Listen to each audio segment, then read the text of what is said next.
প্রতীক শুরু হয়েছে 1986 সালে। মাঝখানে আমাদের বিভিন্ন স্বৈরাচাররা মাঝখানে বন্ধ করার ষড়যন্ত্র করেছিল।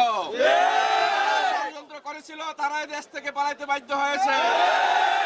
আগামী দিনেও যারা ষড়যন্ত্র করবে তারাও আগামী দিনে সেই প্রস্তুতি গ্রহণ করতে হবে।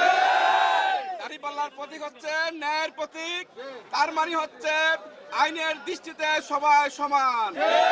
দাঁড়িপাল্লার প্রতীক হচ্ছে সাম্যের প্রতীক, যে সবাই সৌহার্দ্যপূর্ণ আচরণের মাধ্যমে তারা দাঁড়িপাল্লা প্রতীককে বিজয়ী করবে।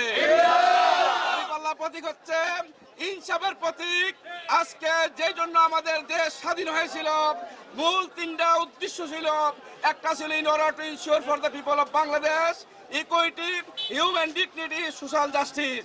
এই দাঁড়িপাল্লা এই তিনটি এই দেশের স্বাধীনতার সময় যে তিনটি স্তম্ভ ছিল, সেই তিনটি স্তম্ভকে বাস্তবায়ন করতে চাই।